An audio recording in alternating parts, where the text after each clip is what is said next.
আসসালামু আলাইকুম, সবাই কেমন আছেন? আশা করি সবাই ভালো আছেন। তো আজকে আপনাদেরকে দেখানো হচ্ছে যে আমাদের এখানে শশা গাছ রোপণ করতেছি। আজকে আমরা আসলে মূলত এই যে টমেটো গাছগুলা, এগুলো এখন শেষ সময়ে আপনার ভালো একটা টমেটো আসতেছে। তো আমরা এই জন্য আপনার দেখা গেছে টমেটো গাছগুলো ক্যান্সেল করতেছি না, একটু দেরি করি। তো আমরা দেখুন এখানে রোপণ করে দিতেছি প্রতিটা। হ্যাঁ, এই যে গাছড়ায় গাছড়ায় আপনার দেখা গেছে যে এগুলো আমরা রোপণ করে দিতেছি। আমার দাদা রোপণ করতেছে এখানে। দাদা আসসালামু আলাইকুম, কি অবস্থা দাদা? তো এই যে শশাগুলো রোপণ করতেছো, এগুলো আসবে?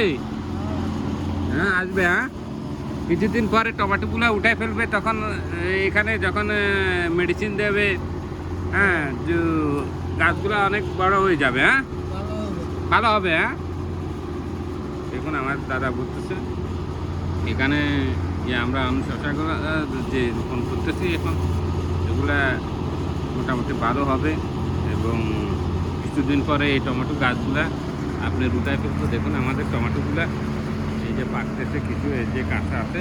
হ্যাঁ, তো আমরা এখন টমেটোর অনেক প্রচুর পরিমাণে দাম আছে, এই জন্য আমরা এগুলাকে ক্যান্সেল করতেছি না।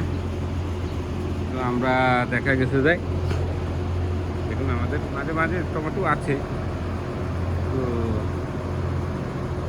তো আজকের মতো এখানে বিদায় নিতে, সবাই ভালো থাকুন, সুস্থ থাকুন। আপনাদের সাথে শেয়ার করলাম আমাদের এই টমেটোগুলা।